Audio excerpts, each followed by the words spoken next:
पूरे दिन भर बाजार में घूमने के बाद सुनीता घर वापस आई तो दरवाजे के बाहर एक बड़ी सी शानदार गाड़ी देखकर हैरान रह गई। छोटे से गांव में इतनी बड़ी गाड़ी तो किसी के पास नहीं है, तो फिर ये गाड़ी किसकी आ गई। सोचते हुए सुनीता ने एक नज़र अपने टूटे फूटे से घर की ओर देखा। ऐसे घर के सामने खड़ी इतनी बड़ी शानदार गाड़ी बहुत ही अजीब लग रही थी। हैरान होते हुए सुनीता घर के अंदर आई तो चौंक गई, क्योंकि छोटे से घर में खूब रौनक लग रही थी। कई अजनबी चेहरे सामने वाले कमरे में बैठे हुए थे। जैसे ही वो अंदर जाने लगी तो उसके कानों में अंदर बैठी औरतों की आवाज़ पड़ने लगी। भाई साहब, हमें तो आपकी बहन रचना बहुत पसंद आई है। बहुत ही सुंदर और संस्कारी लड़की है, इसीलिए हम लोग शहर के बजाय गांव में रिश्ता करना चाहते थे। हमें ऐसी लड़की चाहिए थी। बस आप लोग जल्दी सोचकर हमें अपने फैसले से अवगत करा दें, ताकि हमारा बेटा सुमित दुबई से जल्दी वापस आ जाए। उसके आते ही हम शादी कर देंगे। अंदर औरतों की बातें सुनकर बाहर खड़ी सुनीता के सर पर तो जैसे पहाड़ी टूट पड़ा हो। अंदर बैठा सुनीता का पति संजय भी बहुत खुश नजर आ रहा था। यह देख सुनीता के अंदर तो गुस्से की तेज लहर दौड़ गई, क्योंकि वो लोग उसकी ननद रचना का रिश्ता लेकर आए थे, जिसकी शादी की उम्र हो चुकी थी। आहट पर उन औरतों ने चौंक कर दरवाजे पर खड़ी सुनीता की ओर देखा। अरे, ये तो आपकी पत्नी है ना, रिश्ते की बात तो हमें इनसे ही करनी चाहिए। उनमें से एक औरत प्यार से बोली तो सुनीता ने सर से लेकर पांव तक उस औरत को देखा। उसने एक बहुत कीमती साड़ी पहन रखी थी, कानों में चमकते हुए सोने के झुमके और हाथों में सोने की चूड़ियाँ उनकी हैसियत का पता बता रही थी। ये देखकर सुनीता तो जलकर राख हो गई। वो उनसे मिले बगैर ही उल्टे कदमों किचन में चली आई, जहाँ रचना अपने होने वाले ससुराल वालों के लिए चाय बना रही थी। बहुत सज धज कर खड़ी हो, घर के सारे काम काज खत्म कर दिए क्या, जो मैं तुम्हें बताकर गई थी। पीछे से सुनीता ने चुभते हुए स्वर में कहा तो रचना एकदम घबरा सी गई। अपनी भाभी के सामने वो वैसे भी डरी हुई रहती थी। जी भाभी, मैंने सारा काम खत्म कर दिया है, रचना ने जवाब दिया। तो सुनीता देख रही थी कि उसने अपने रिश्ते के लिए आए हुए लोगों के लिए काफ़ी कुछ बनाकर रखा हुआ था और गैस पर चाय बना रही थी। तुम अंदर जाओ, मुझे लगता है संजय ने तुम्हें आवाज़ दी है, सुनीता ने कहा। तो रचना हैरान होते हुए बाहर निकल आई। इतनी देर में मौका पाते ही सुनीता ने लपक कर चाय के पतीले में नमक डाल दिया। रचना वापस आई, क्योंकि संजय ने तो उसे बुलाया ही नहीं था। तब तक सुनीता ने चाय कप में डाल दी थी। मेहमानों के लिए चाय लेकर रचना कमरे में गई। इधर सुनीता संतुष्ट होकर खड़ी थी। उसने अपना काम कर दिया। अंदर बैठी औरतों ने जैसे ही चाय का पहला घूंट पिया तो उन्हें एक जोरदार झटका सा लगा। चाय में नमक है, चाय तो बहुत ही बेकार बनाई है। मिली जुली आवाज़ें आने लगी तो रचना हक्की बक्की खड़ी रह गई। संजय भी गुस्से भरी नज़रों से रचना की ओर देखने लगा। रिश्ते के लिए आए लोग थोड़े चुप से हो गए थे। थोड़ी देर के बाद वो लोग भी उठ गए। उन्होंने दोबारा सोचकर बताने को कहा और चुपचाप वहाँ से निकल गई। गाड़ी जाते ही सुनीता किचन से बाहर आई तो रचना कुर्सी पर बैठी आंसू बहा रही थी और संजय उसे डांट रहा था। आंखें नहीं है क्या, जो चीनी की जगह नमक डाल दिया। इतनी मुश्किल से तो रिश्ते की बात बनी थी। ऐसा रिश्ता तो किस्मत वालों को मिलता है। मेरे सर से भी बोझ उतर जाता। माँ बाबूजी तो चले गई और ये मुसीबत मेरे सर माथे छोड़ गई। जैसे यहीं बैठकर मेरे सीने पर मूंग दलेगी। संजय बड़बड़ाता हुआ कमरे से बाहर निकल गया। तभी रचना की भाभी सुनीता कमरे में आई और रचना को डांटते हुए बोली, ज़्यादा आंसू बहाने की ज़रूरत नहीं है। बड़ी आई थी शादी की शौकीन, चल उठ। मेहमानों ने इतना कचरा फैलाया है, उसे समेटो और रात के खाने की तैयारी करो। भाभी की बात सुनकर रचना खामोशी से उठकर सफाई करने लगी। इधर सुनीता बहुत खुश थी। भला वो कैसे बर्दाश्त करती कि उसकी ननद उससे अच्छी ज़िंदगी गुजारे। खुद संजय खेतों में काम करता था। बड़ी मुश्किल से घर की रोजी रोटी पूरी होती थी। सवारी के लिए भी उसके पास एक फटीचर सी मोटरसाइकिल थी। सुनीता के दिमाग में बाहर खड़ी हुई शानदार गाड़ी घूमी तो एक बार फिर उसके अंदर संतुष्टि उतर आई। आखिरकार उसने रचना की खुशियों को खत्म कर ही दिया था। शाम होते होते रचना ने सारा कामकाज खत्म कर लिया और अपने कमरे में जाने लगी। तभी सुनीता ने अचानक उसे रोकते हुए कहा, सुनो, ये कपड़े कहाँ से निकाले तुमने? बिल्कुल नए लग रहे हैं, पहले तो कभी नहीं देखे मैंने। तो रचना धीरे से बोली, भाभी, ये माँ ने मेरे लिए खरीद कर रखे थे। आज मेहमान आने वाले थे तो इसीलिए मैंने ये नए कपड़े पहन लिए। उसकी आवाज़ पर सुनीता जोर से हंसते हुए बोली, तुम्हारे मेहमान तो तुम्हारे फूहड़पन के कारण वापस चले गए हैं। अब ये उम्मीद मत रखना कि वो दुबई वाला सुमित तुम्हारे लिए रिश्ता लेकर फिर से आएगा। और वैसे भी ये कलर तुम पर बहुत बुरा लग रहा है। ऐसा करो, ये उतार कर मुझे दे दो। अगले हफ्ते मेरे भाई की शादी है, मैं वहाँ पहनकर जाऊंगी। सुनीता ने उसे आदेश देते हुए कहा। तो रचना में भी इतनी हिम्मत नहीं थी कि वो भाभी के सामने कुछ बोल पाती। इसीलिए खामोशी से उसने कमरे में जाकर कपड़े बदले और वो सूट लाकर अपनी भाभी के हाथ में थमा दिया। तो सुनीता भी खुशी खुशी कपड़े लेकर वापस अपने कमरे में चली गई। शाम को संजय वापस आया तो उसका चेहरा उलझा उलझा लग रहा था। तभी सुनीता ने खाना उसके सामने रखते हुए कहा, क्या बात है जी, आज कुछ परेशान लग रहे हो? सुनीता के इतना बोलते ही तो संजय जैसे फट पड़ा। परेशान क्यों नहीं होऊंगा, जवान बहन की जिम्मेदारी है मेरे सर पर। माँ बाबूजी दोनों ही एक साथ गुजर गए। अपनी जिंदगी में उसका कहीं रिश्ता तय कर देते तो इतनी परेशानी ना होती। अब मुझे उसकी शादी की चिंता खाए जा रही है। गांव में कोई अच्छा रिश्ता भी नजर नहीं आता। आज कह सुनकर एक रिश्ता आया था, लेकिन इस लड़की ने उसे भी भगा दिया। संजय की बात पर सुनीता कुछ पल तो उसे देखती रही और फिर बोली, मैंने तुम जैसे पागल आदमी आज तक नहीं देखे। घर में एक टाइम की रोटी बनती है तो दूसरे समय के लाले पड़ जाते हैं, और तुम्हें अपनी बहन की शादी करने की पड़ी है। अरे जरा अपने भविष्य के बारे में भी तो सोचो। सुनीता की बात पर संजय चौंकते हुए बोला, कैसा भविष्य? अब की बार सुनीता मुस्कुराई और बोली, तुम्हें पता तो है कि मैं माँ और तुम पिता बनने वाले हो। कुछ महीनों बाद हमारा बच्चा हो जाएगा। मुझसे तो घर के कामकाज बिल्कुल नहीं होते। अगर मैं इस हाल में काम करूँगी तो हो सकता है हमारे बच्चे की जान को कोई नुकसान हो जाए। इसलिए अभी रचना की शादी की चिंता छोड़ दो। अच्छा है, सारे घर के कामकाज कर लेती है। अगर यही कामकाज तुम बाहर की किसी औरत से करवाओगे तो उसे हजारों रुपए जेब से देने पड़ेंगे। और वैसे भी अभी कौन सा उसकी उम्र निकली जा रही है। एक बार हमारा बच्चा तो हो जाने दो, कर देंगे बाद में उसकी शादी। सुनीता ने बहुत ही आसानी से अपने पति की सोच को बदल दिया था। वो भी सोचने लगा, सच में सुनीता तो बहुत सुस्त रहती है। पानी का एक गिलास लाने में भी 10 मिनट लगा देती है। घर जो हर समय साफ सुथरा रहता है और खाना बना हुआ मिलता है तो ये सब रचना के कारण ही होता है। उसने फिलहाल रचना की शादी का इरादा एकदम से टाल दिया। चलो बच्चा पैदा हो जाए फिर देखूंगा, उसने कंबल ओढ़ते हुए सोचा और आराम से लेट गया। सुनीता मुस्कुराने लगी कि चलो उसका काम तो हो गया। अगली सुबह रचना सोकर उठी तो घर के कामों में कोई बदलाव नहीं आया था। वही सुबह से लेकर आधी रात तक कामों में लगे रहना, जिसमें सुनीता और काम बढ़ाती रहती थी।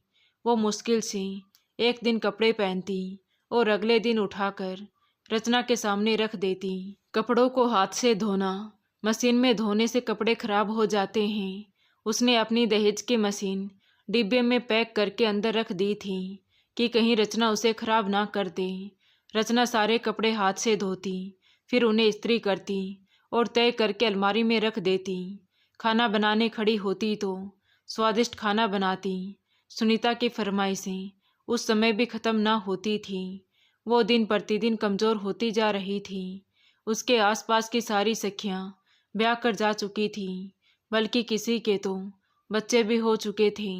सिर्फ वही थी जो अब भाई के घर पर पड़ी अपने रिश्ते का इंतजार कर रही थी। एक दिन संजय घर आया तो बहुत परेशान लग रहा था। आते ही सबको काट खाने को दौड़ने लगा।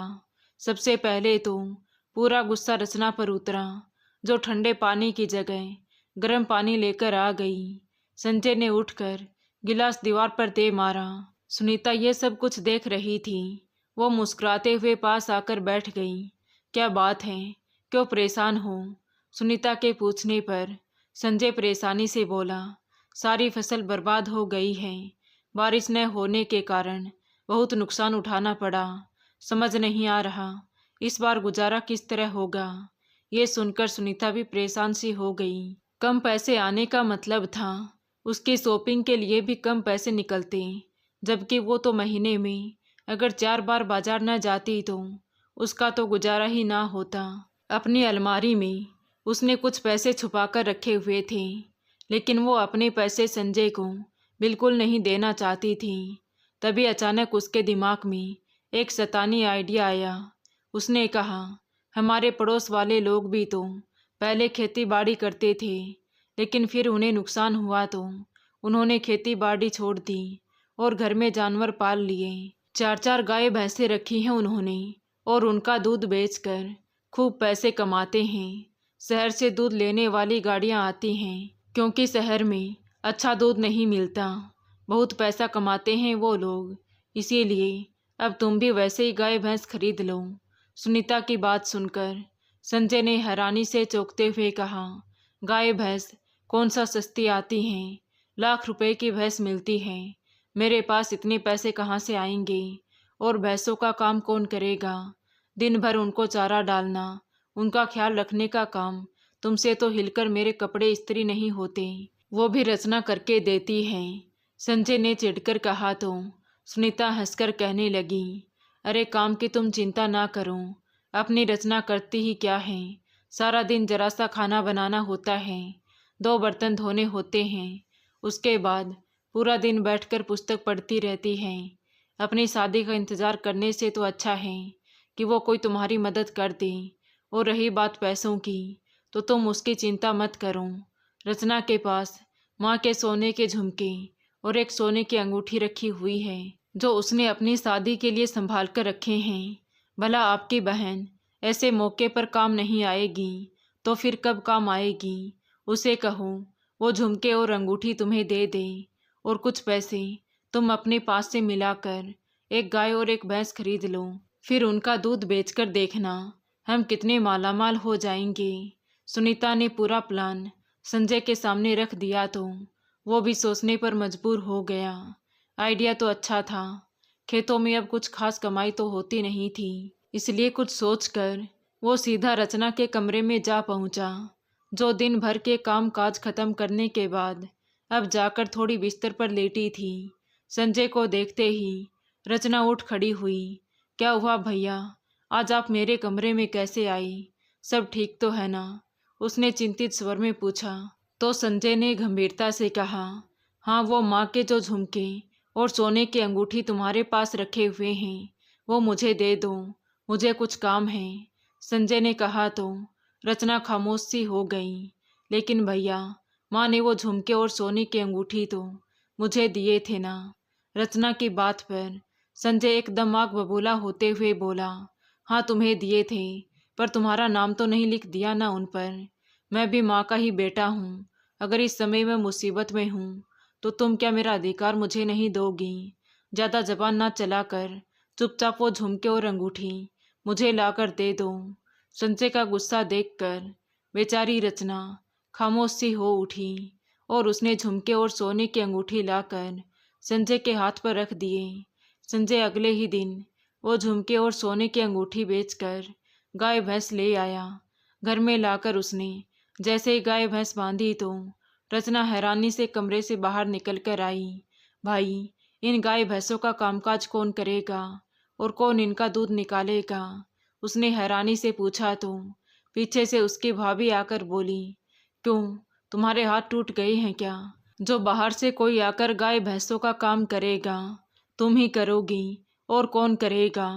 यहाँ पड़ी पड़ी मुफ्त की रोटियां तोड़ रही हो, थोड़ी सी मेहनत मजदूरी कर लोगी तो मर नहीं जाओगी, कहकर सुनीता अपने कमरे में चली गई।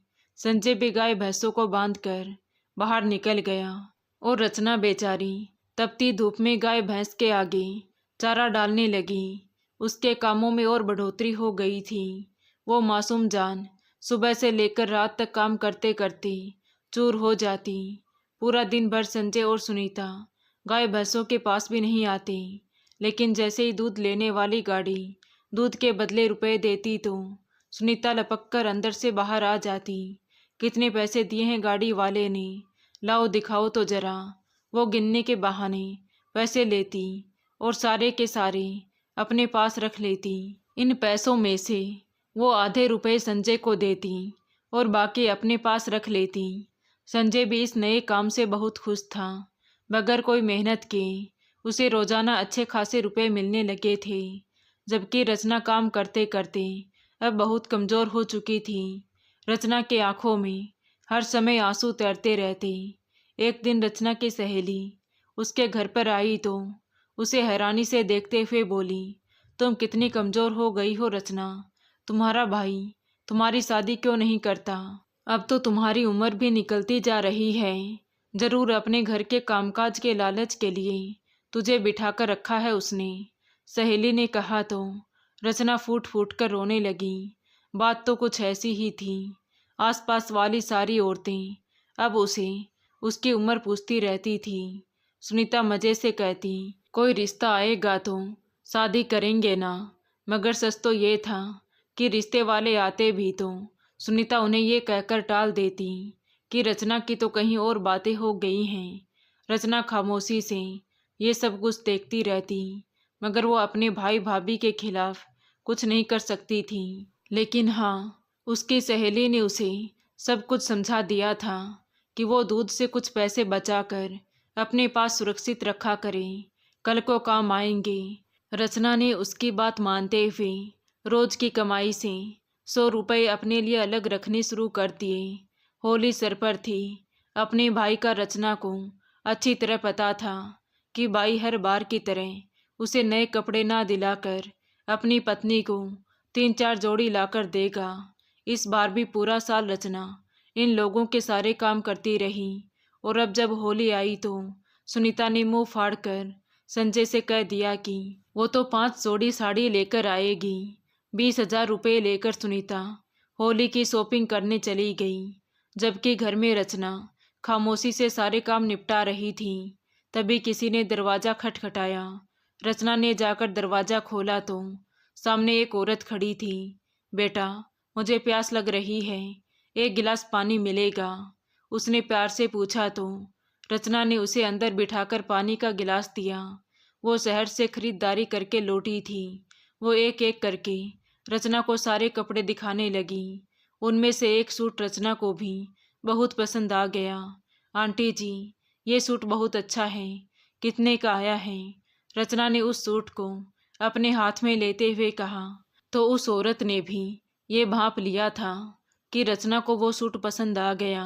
बेटा, ये सूट ज़्यादा महंगा नहीं है, बस 700 रुपये का है। अगर तुम्हें चाहिए तो तुम इसे रख सकती हो। तुम्हारा आचरण बहुत अच्छा है, इसीलिए कह रही हूँ, औरत ने मुस्कुराकर कहा। तो रचना सोचने लगी कि भाई तो उसे कपड़े दिलाने से रहा। वो जल्दी से कमरे में गई और अलमारी खोलकर जमा किए हुए सारे पैसे निकाल कर ले आई जो उसने दूध बेचकर बचाए थे। बेटा, अगर तुम्हें चाहिए तो तुम ऐसे ही ले लो, उस औरत ने कहा। लेकिन रचना नहीं मानी और 700 रुपये देकर वो सूट खरीद लिया। उस औरत के जाने के बाद रचना बहुत खुश हो गई। सुनीता वापस आई तो रचना के चेहरे पर मुस्कुराहट देखकर जल भुनकर राख हो गई। क्या बात है, आज बड़े दांत निकल रहे हैं तुम्हारे, सुनीता ने चिढ़ते हुए कहा। तो रचना घबरा गई और डरते हुए बोली, कुछ नहीं भाभी। वो सोच रही थी कि भाभी को कैसे बताए कि उसने एक सूट खरीद लिया है। तभी कुछ देर बाद ही संजय घर पर आ गया। उसने रचना से पानी लाने के लिए कहा। रचना पानी लेकर आई थी कि अचानक सुनीता उसके कमरे से बाहर निकली। ये क्या है रचना, कहाँ से खरीदारी करती फिर रही हो? इतने पैसे कहाँ से आए तुम्हारे पास? सुनीता फटी फटी आंखों से उसका वो खूबसूरत सूट देख रही थी। रचना दूर खड़ी समझ गई थी कि अब वो सूट वापस उसे नहीं मिलेगा। देख रहे हैं आप, जरूर ये पैसे चोरी करती है, तभी तो इसने इतना महंगा और सुंदर सूट ले लिया। और मेरे नसीब में क्या है? वही फटे हुए कपड़े। मुझे भी ऐसा ही महंगा सूट चाहिए। सुनीता कपड़े वहीं पटक कर शोर मचाने लगी। संजय कभी उस सूट को देख रहा था तो कभी रचना को। अचानक से उससे गुस्सा आ गया। उसने आगे बढ़कर एक जोरदार तमाचा अपनी बहन रचना के गाल पर जड़ दिया और बोला, भाई रोजी रोटी कमाने के चक्कर में इतना परेशान है और तू महंगे कपड़े खरीदती फिर रही है, और शर्म नहीं आती तुम्हें पैसे चुराते हुए? उसने सूट उठाया और सुनीता की ओर फेंकते हुए कहा, ये लो, अब मेरा सर खाना बंद करो। तो सुनीता फौरन ही आंसू साफ कर मुस्कुराने लगी। उधर भाई और भाभी का ये व्यवहार रचना को अंदर तक तोड़ चुका था। वो खामोशी से वापस अपने कमरे में चली गई और फूट फूट कर रोने लगी। आज अगर माँ बाप जिंदा होते तो उसके साथ ये व्यवहार ना होता। आज उसे अपने माँ बाप की बहुत याद आ रही थी। न जाने उसकी जिंदगी में कभी अच्छे दिन आएंगे या नहीं। सोचते सोचते वो कब सो गई उसे पता ही ना चला। सुबह उठी तो गांव में होली की रौनक थी। उसने अपना एक पुराना सा सूट इस्त्री करके पहन लिया। उधर सुनीता अपना नया सूट पहनकर जैसे ही बाहर निकली तो हैरान नज़रों से सामने का दृश्य देखने लगी। खुले दरवाजे से कुछ लोग अंदर आ रहे थे। ये वही लोग थे जो पहले रचना का रिश्ता लेकर आए थे। आज उनके साथ लड़का भी आया था। इतने हैंडसम नौजवान को देखते ही सुनीता जल भूनकर राख हो गई। हम लोग एक बार फिर रचना का रिश्ता मांगने के लिए आए हैं। हमें ऐसी नेक और अच्छी लड़की और कहीं नहीं मिली। उस दिन शायद उसने गलती से चाय में नमक डाल दिया था, और गलतियां तो इंसानों से ही होती हैं। आज होली के दिन हम आपसे रचना का हाथ मांगने आए हैं। हमें दहेज भी नहीं चाहिए, बल्कि हम शादी में होने वाला आपका सारा खर्चा भी खुद ही उठा लेंगे। लड़के की माँ कावेरी जी ने हाथ जोड़ते हुए कहा तो संजय की आंखें चमक उठी। वो आज शादी करता या कल, शादी का खर्चा तो उसे उठाना ही था, मगर यहाँ रिश्ता करने से वो खर्चे से बच सकता था। वो लाख बुरा सही, लेकिन कहीं ना कहीं उसे इतना तो पता ही था कि रचना उसकी बहन है और उसकी शादी करना उसकी जिम्मेदारी है। उसने जल्दी से रिश्ते के लिए हाँ कर दी तो बाहर खड़ी सुनीता जल भुनकर राख हो गई। वो जल्दी से अंदर आई।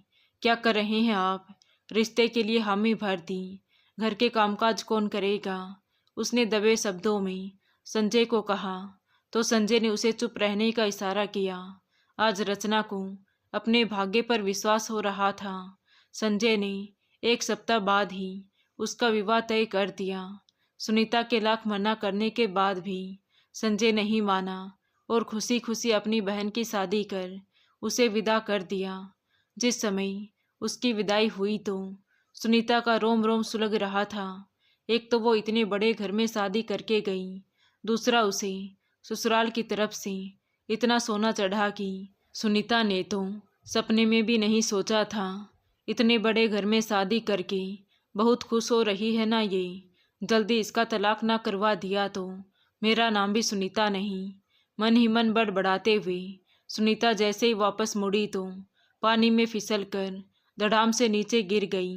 संजय बौखलाता हुआ उसे लेकर अस्पताल भागा, लेकिन आज सुनीता को उसकी बुराइयों की सज़ा मिलने का समय आ चुका था। डॉक्टर ने बताया कि बच्चा पैदा होने से पहले ही पेट में ही मर चुका है। ये सुन संजय तो अंदर तक टूट गया। जब सुनीता को होश आया तो ये खबर सुनकर वो भी फूट फूट कर रोने लगी। आज उसे अपनी गलती का एहसास हो रहा था कि कैसे वो रचना को नुकसान पहुंचाने की चाहत में खुद ही बर्बाद हो गई। लेकिन कहते हैं ना, जैसी करनी वैसी भरनी। आखिर आज सुनीता को अपने कर्मों की सज़ा मिल ही चुकी थी। तो दोस्तों, आपको ये कहानी कैसी लगी कमेंट करके ज़रूर बताएं। कहानी अच्छी लगी हो तो प्लीज़ वीडियो को लाइक करें, शेयर करें और हमारे चैनल कहानी विद देवांशी को सब्सक्राइब ज़रूर करें। Thank you.